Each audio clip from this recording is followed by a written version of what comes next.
শিম খেতে অনেকেই পছন্দ করে না, তবে এইরকম করে শিম বানিয়ে দিলে ভীষণ ভাল লাগবে। তবে এই শিমগুলো আমার গাছের, আমি পেড়ে নিয়ে এলাম। তো এগুলো প্রথমে দুই দিকে রেশাগুলো বার করে দেবো। তো দেখুন মোটামুটি রেশাগুলো বার করা হয়ে গেছে, আর ভেতরটাও পোকা নেই, একদম পরিষ্কার। এগুলো অল্প আমি গরম জলে একটুখানি সেদ্ধ করে নেবো। তো সেদ্ধ করা হয়ে গেছে, এরপরে কড়াইয়ের মধ্যে একটুখানি মশলা করে নেবো। দিলাম ধনে, জিরে, সর্ষে, মৌরি, আর দিলাম কালো জিরে, আর দিলাম একটা শুকনো লঙ্কা। এটা একটু শুকনো খোলায় আমি ভেজে নিলাম, দিয়ে গুঁড়ো করে নিয়েছি।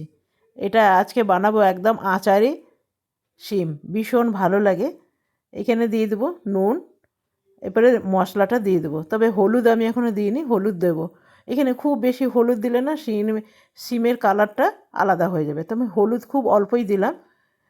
তো দেখুন আমার শিম রান্নাটা কিন্তু রেডি হয়ে গেছে। যেহেতু সেদ্ধ করা ছিল, অল্প ভাজলেই হয়ে যাবে। আমি দিলাম এখানে লেবু, তবে আপনাদের কাছে যদি আমচুর পাউডার থাকে তা আমচুর পাউডারও দিতে পারেন। আজকে আমার তৈরি হয়ে গেল আচারি শিম। দারুণ খেতে হয় বন্ধুরা, একবার বানিয়ে দেখবেন, অসাধারণ লাগবে।